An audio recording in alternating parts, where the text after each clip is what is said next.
Olá, bem-vindo e bem-vinda ao programa Sou. Sou, que no inglês significa alma e em português nos leva à conjugação do verbo ser. Sou de alma e sou de ser. Um programa que traz uma visão transcendente do ser humano em suas dimensões bio, psico, social e espiritual.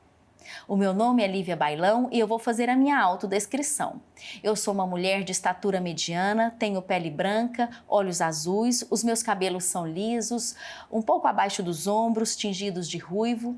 E hoje eu estou usando uma calça azul marinho com uma blusa azul marinho, um blazer amarelo claro e um par de tênis brancos.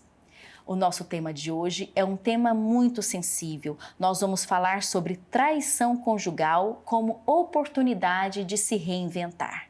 E quem está conosco para tratar desse assunto é a Tereza Cristina. Ela é psicóloga, sexóloga e também terapeuta de casais. Tereza, seja muito bem-vinda. Obrigada, eu vou fazer minha autodescrição. Por favor. Então, eu sou Tereza Cristina, estatura mediana, os olhos castanhos, cabelos castanhos, também pintados de ruivo um pouquinho mais escuro do que o da Lívia. Tenho 59 anos, estou usando uma blusa azul bebê, um tom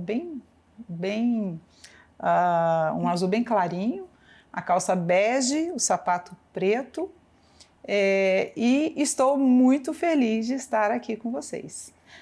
Maravilha, Tereza. Se você me permite, vou te chamar de TT pela nossa amizade, Lívia. pela nossa trajetória juntas, né? Goiânia inteira me conhece como TT. Como TT, tá certo, é isso mesmo.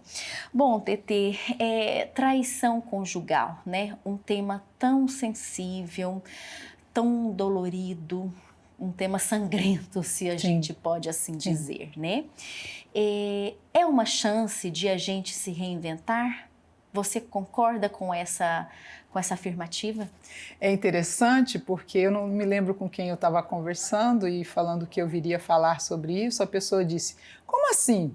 Você está defendendo que a gente precisa trair para poder Olha se só as reinventar, interpretações, né, TT? É interessante como as pessoas veem. E a questão da traição é uma coisa que a gente precisa entender dentro de uma relação conjugal. Porque existe a traição relacionada à sexualidade, né, que a gente chama de infidelidade, mas existem outras tantas traições dentro da relação. Perfeito. Por exemplo, a traição com dinheiro, né? Às vezes um trai o outro economicamente, porque o casamento ele tem essas outras vertentes que não é só a vertente sexual, né? Sim. Às vezes a traição de promessas, eu prometo para a minha esposa que eu vou parar de beber e eu não paro de beber, e o casamento, né, e a bebida é uma coisa que atrapalha muito o meu casamento, quer dizer, minha esposa vai se sentindo traída com isso, né?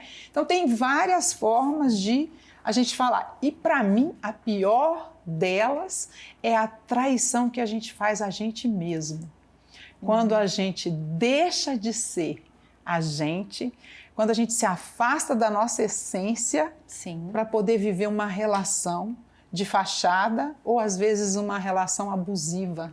Certo. Nas relações abusivas existe muito isso, a gente trai a própria essência para ficar naquilo que o outro quer que a gente seja e a gente deixa de ser quem a gente é verdadeiramente, né? Então, assim, traição tem várias formas. Hoje nós vamos falar da infidelidade, né? Sim. Então, a infidelidade é uma coisa que, se a gente for parar para ver, porque o casal, ele é uma instituição, ele é um sistema social. Então, viver a infidelidade dentro desse sistema social vai depender muito do sistema social onde eu estou inserido. Você quer dizer se eu tenho um sistema que autoriza... ou tem mais maleabilidade para discutir a fidelidade, não é? Tem determinados sistemas, inclusive religiosos, onde a infidelidade é uma coisa imperdoável, né? E a gente não pode pensar assim. Por quê? Porque cada cabeça é uma sentença, cada relação é uma sentença.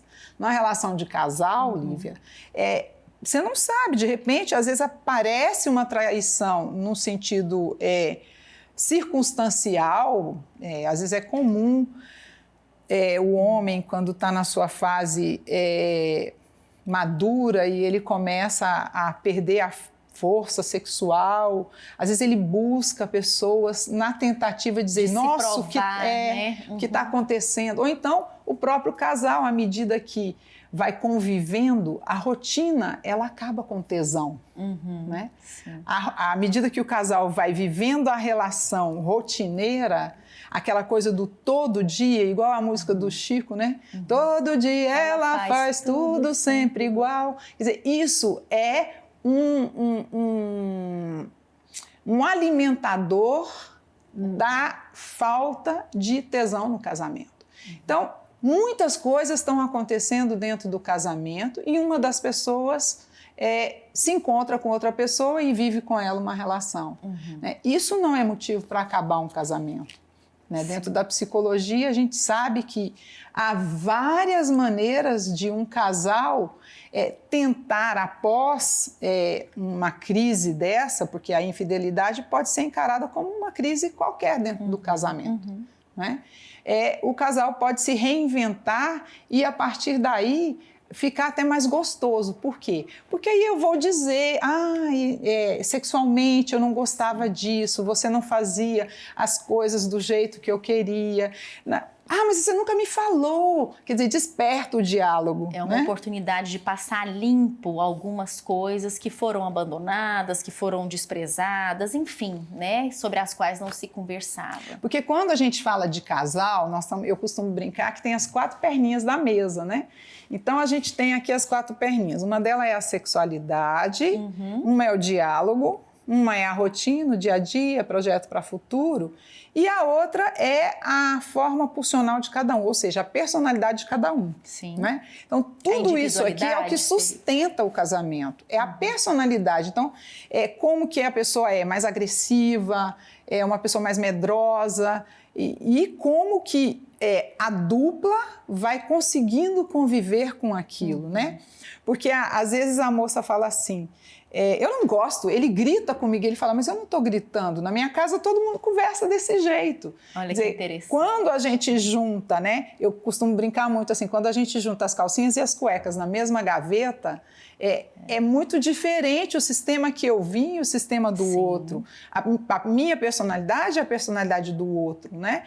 E então, se você tem 4 pés que sustentam, não é só o pé da sexualidade que mata uma relação. Então, a infidelidade pode ser alguma coisa interessante para que a gente possa se reinventar no casamento. Na relação. E assim, o que a gente tem que entender, e eu trabalho muito isso com os casais, é que os casamentos podem acabar. Sim. Né? E, por exemplo, eu sou casada 4 vezes com o mesmo homem. Então, a gente já terminou o casamento por situações diversas, né? E nos encontramos, refizemos novos contratos. A primeira vez ele ficou 2 horas fora de casa, voltou, nós refizemos o contrato. Né? Então, a importância da gente perceber que a nossa relação é muito mais do que acontecimentos, né? E a infidelidade pode estar colocada num desses acontecimentos e não necessariamente ser algo que vá destruir o casamento. O casal pode se reinventar, fazer novos contratos, né? Porque numa relação aberta não existe infidelidade.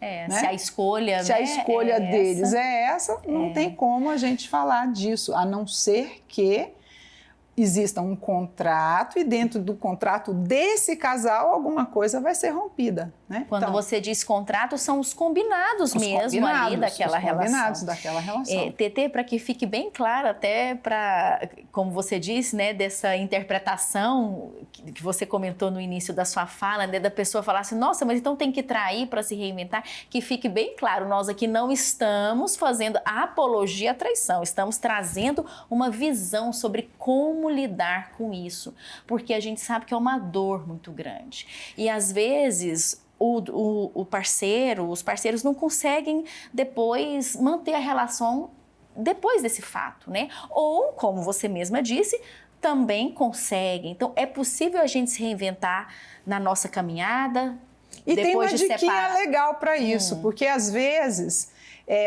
há uma traição, um dos cônjuges ele comenta com alguém, e depois eles conseguem se reintegrar e eu, enquanto cônjuge, não vou voltar porque eu não vou dar o braço a torcer que eu levei um chifre, entendeu? A diquinha é ficar calada, A diquinha não conversar muito. O que é do casal tem que ser resolvido entre o casal. Independente de ser infidelidade, de ser problemas, a traição financeira, ou seja, tudo aquilo que é do casal precisa, diálogo é uma das pernas, precisa ser resolvido entre o casal. Comentar muito da nossa... Claro, a gente tem pessoas confidentes, normalmente, né? Pessoas da nossa família que querem o nosso bem e é natural que a gente comente, né? Até para desabafo. Mas, como você mesma disse, manter aquela discrição e aquela lealdade com o parceiro, com ali a relação, porque não necessariamente é um processo de infidelidade, existe uma vítima. Às vezes é 50-50, o que faz com que o outro busque alguém. Eu não estou dizendo aquela relação onde tem pessoas que têm muita dificuldade com a monogamia, né? E sempre uma necessidade muito grande de buscar parceiros, e uma relação que fica, às vezes, uma família margarina, tudo maravilhoso, mas ela sabe que ele tem alguém, ou ele sabe que ela tem alguém, mas a gente fica ali para manter um outro tipo de relação, que às vezes é a criação dos filhos, ou é uma relação de dependência de um com o outro. Às vezes até patrimonial, né? Patrimonial, né? Então, assim, não necessariamente a gente precisa entender um pouco, porque existe também, Lívia, o casal que é um casal fusionado. Então, é um casal muito junto e de muita dependência. Né? Nesse casal, uma situação de traição, ela pode ser até catastrófica, né? Porque se os dois são um só e um vai para um lado, né, de traição, é como se arrancasse o pedaço do outro. E tem também, nessas relações fusionais, as relações tóxicas. Sim. Né? Tem um livro muito interessante chamado Sequestradores de Alma, né? Aquelas pessoas que realmente, na relação a dois, são extremamente abusivas do outro, o outro não consegue sair da relação e a traição vai sempre acontecendo, quer dizer, vai perdoando, e às vezes não é nem perdoando, mas não se perdoa, fica na vítima e não consegue dar um passo de ruptura dessa relação. São casos de dependência emocional, com abuso, e Exatamente. aí vai se perpetuando um ambiente extremamente destrutivo. Uma relação extremamente abusiva. Abusiva, disfuncional. Sobre esse lado da pessoa traída, né? Se sentir frustrada, triste, arrasada, desenvolve doenças, né? Sintomas, questões psicossomáticas, um sentimento de desvalor, de vingança. O que você teria para falar para essas pessoas, Tetê? É interessante porque quando o casal, né, resolve não dar conta de conviver com a infidelidade e eles se separam, é muito interessante porque existe a separação cronológica, aquele dia. No dia 5 de julho nós nos separamos, de 2020, né? Às vezes, a pessoa demora 5 anos para fazer um processo de separação psicológica, afetiva. Né? Então, ela precisa de um tempo e, muitas das vezes, a pessoa não consegue se reconstruir. Né? É muito comum, às vezes, vir doenças autoimunes, câncer, porque a pessoa ela já tinha esse núcleo. Sim. Né? E o choque foi tão grande que ela não conseguiu se reestruturar. Elaborar, né? Por isso que a gente recomenda muito, né? Quer separar? Faz uma terapia de casal. É importante até para separar, para trabalhar esse processo de como que eu vou me reinventar, como que eu vou ressignificar a minha vida sem aquela pessoa. Né? Imaginar, morreu. Morreu, né, você vai viver todo o processo de luto, mas tem pessoas que também não dão conta de viver o processo de luto. Sim. Né? Então, a separação é a mesma forma. A pessoa não consegue entrar no processo de luto da relação, ela entra em melancolia. E uma pessoa assim, às vezes precisa de tratamento, às vezes precisa procurar a ajuda de um psicólogo e em alguns raros casos, de um psiquiatra também. Às vezes, durante os 6 meses, durante um ano, a pessoa está nesse processo. Ter o apoio de um químico. E voltar para a vida, né? Porque numa relação, por exemplo, fusional, a pessoa vive tanto a vida do outro que quando a separação acontece, eu vou falar goianês, né? Quem coçou, né? Você vai perguntar para você mesmo, quem sou eu? Né? Porque eu vivi a vida do outro 20 anos, 30 anos. Quem sou eu? E aí é um processo de reinventar mesmo. Isso que eu ia falar. O que eu gosto? Né? Às vezes eu falo para as clientes, faz uma lista para mim de 10 coisas que você gosta. A pessoa tem dificuldade. A pessoa não dá conta. Né? Então, trazendo aqui, né, para o recorte que nós aqui do programa Soul queremos trazer, é exatamente isso. Suponhamos que esse casal não sustentou a permanência depois de um fato como a traição. E eles saem, ou parceiro a parceiro, ou os dois, arrasados da relação. E até esse sentimento, né? Quem que eu sou sem essa pessoa? Como isso? E a oportunidade de se reinventar a partir da lama, porque a pessoa entra na lama, mas existe vida depois da lama. Sim. Então, né, uma necessidade de persistir, de apostar, de se buscar em si mesmo as suas próprias forças, porque tá lá também, né, Tetê? A própria força da pessoa para sair da própria lama. E esse é um processo muito difícil, por quê, né? A pessoa quando está junto, numa relação simbiótica, numa relação dissociada, ela tem a ilusão que ela está acompanhada, mas ela está sozinha a vida inteira. Né? E às vezes no processo terapêutico, a pessoa toma consciência de que ela já era sozinha, ela já estava sozinha, né? E ela se achava fraca, mas ela toma consciência que ela levava aquela relação numa fortaleza incrível. Como viúva de marido vivo, Exatamente. Né? Então, como eu posso fazer para poder me ressignificar nesse sentido? É resgatar mesmo as coisas que eu gosto. Então, vamos lembrar de mim antes de eu conhecer essa pessoa. Como é que eu era? O que eu fazia? Do que eu gostava? Eu gostava de nadar. Nossa, vamos lá, vamos começar a nadar de novo, né? E é muito difícil, porque a constatação da solidão, enquanto ela é disfarçada pelo casamento, né?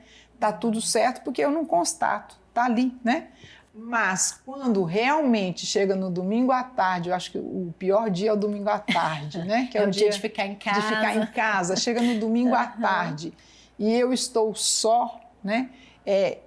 Como fazer para estar aprendendo a conviver com a solitude, que é diferente da solidão, né? A solitude é, nossa, tô só, que massa, o que eu vou fazer agora? Eu gosto de ler, então eu vou ler, eu gosto de dançar, eu vou dançar, eu gosto de sair, eu vou sair. Vou ao cinema, vou encontrar com pessoas. Eu gosto de fazer, não é? Porque tem uma fase nesse processo de separação que é muito comum, assim que a pessoa se separa, ela acha que ela tem que arrumar alguém. Tem que arrumar alguém, tem que arrumar alguém. E assim, mulher solteira procura, homem solteiro procura, aquele desespero para estar com alguém, né? Como se isso fosse resolver o problema da solidão. Né? Tetê, a pergunta, né? Existe um movimento? Até que ponto o movimento é saudável e até que ponto ele é adoecido? Porque se a gente ficar na vitimização, naquele entreguismo, naquela autopiedade, a gente não sai do lugar. Não. Então, um esforço pessoal em insistir, em sair, em usufruir, mas também que isso não sirva para eu me anestesiar e não fazer contato com esse tanto de coisas que você bem trouxe aí, essa revisão interna sincera, né? De quem eu era, de quem eu deixei de ser, daquilo que eu fingi que não vi, né? Enfim. Então, como que a gente trabalha isso? Porque a mesma coisa pode ser uma tentativa de não se entregar ou também uma tentativa de anestesiar. Exatamente. E aí, Tetê? São formas que a gente arruma para se defender porque está doendo. Né? Eu vou fazer do melhor jeito. Está doendo? Eu preciso arrumar uma maneira. Se a maneira for sair, beber, entrar para a bebida e viver aquela vida de orgia noitada e tal, uma hora vai cansar. Né? Porque está demais, tudo que está demais, né? E na vitimização também, né? Principalmente se é o traído, né? Ai, não sei o que, o outro me traiu, eu sou uma vítima dessa relação, eu sempre dei tudo para essa relação, enfim. E é muito interessante porque quando a pessoa ela consegue sair desses dois extremos e ela consegue centrar naquilo que ela realmente gosta, né? Ela começa a ter prazer em coisas pequenas. Olha que interessante. Por exemplo, sentar e fazer uma comida, né? Sentar e tomar um vinho, eu comigo. Né? Eu gosto muito da frase "eu me amo e sou correspondida", né? Porque eu correspondo ao meu próprio amor. E é muito interessante porque eu falo que enquanto num processo de reinventar você não chegou nesse nível, eu até recomendo que você não esteja com alguém. Sim. Porque senão você corre o risco de repetir a mesma história. De grudar ali. De grudar, atrair um parceiro que tenha as mesmas características do parceiro anterior, né? Então, o importante é quando a gente tem uma situação de crise, é um jargão, né, antigo, mas é nas quedas que o rio cria energia, né? Sim. Então, aproveitar esse momento para fazer um momento de crescimento. Agora, gente, dói. Dói. Né? É um processo de muita dor e a nossa sociedade nega a dor. O que nós fazemos quando a gente chega em casa e está sozinho? A gente liga a televisão, vai para a internet, vai para o computador. Né? A gente não todo em ação, né? Fica com aquele momento de solidão. Por quê? Porque a gente não foi acostumado a conviver com a dor. E a dor é um sentimento do ser humano, né? Faz parte, Faz né? parte. Tetê, então se eu estou entendendo da sua fala, quanto mais a pessoa se conhece, que a traição e uma possível separação, ainda que o casal decida ficar junto, é uma chance, uma oportunidade dessas pessoas se conhecerem cada vez mais, olharem para os seus vazios, olharem para as suas fortalezas, para poder se reinventar. É isso mesmo? Sim. E aí a importância, que é o que nós aqui no Soul defendemos muito, desse autoconhecimento, do conhece-te a ti mesmo, né? Para que oferte o melhor para o outro, seja na mesma relação ou numa próxima. Sim, e mais do que o autoconhecimento, para não ficar só na cabeça, né? Mas o autoamor. Né? O ama-te a ti mesmo. O ama-te a ti mesmo, porque é bíblico, né? Amai a Deus sobre todas as coisas e ao próximo como a ti mesmo, né? Nem mais e nem menos do que. Começa em nós, né? Começa com a gente. Então, como que eu vou ensinar para o outro sobre amor se eu não amo a mim mesmo, né? E às vezes num processo de relação a gente se perde e a gente deixa de se amar. Então, é um processo bacana. Se a gente pega esses momentos de crise, seja infidelidade, seja qualquer coisa que vai acontecer de crise no casamento, para você olhar para você, porque a gente fica muito assim, ele, ela, né? Você poder olhar para você e poder dizer, uai, qual é a minha contribuição nisso aqui? Né? O que eu fiz para essas coisas acontecerem e ficarem como estão? Poxa, o que em mim, então, eu preciso mudar? E muitas das vezes eu preciso me reconectar comigo. E às vezes é necessário fazer uma terapia individual, buscar ajuda, né? Buscar grupos, às vezes de autoajuda. A comunidade ajuda muito. Grupos, né? Seja um grupo religioso, um grupo de alguma atividade interessante. Sim. É muito importante para ajudar nessa fase Na de travessia. aprender a conviver com a solidão e transformá-la em solitude, né? Maravilha, Tetê, muitíssimo obrigada pela sua participação. Você trouxe conceitos, visões muito preciosas aqui para quem está lidando com alguma crise, né, conjugal. Eu agradeço muito a sua participação e já fica o convite para uma próxima oportunidade. Gratidão, Lívia. Eu fiquei muito feliz de poder falar de um tema que é muito atual, né, no consultório. A gente está vendo isso o tempo todo, e o quanto a gente pode fazer para poder ajudar o outro e se ajudar numa relação de intimidade, e às vezes não é necessário nem haver um processo de separação. Maravilha. Né? Porque a gente é muito mais do que os acontecimentos da vida da gente. Então você é muito mais do que um traidor, e você é muito mais do que um traído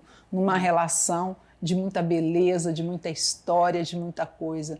Todo mundo falha, todos nós somos luz e sombra. Né? Perfeito, Tetê, muitíssimo obrigada. Gratidão, gratidão, gente. Eu agradeço você por estar aqui conosco e até a próxima edição. Até lá.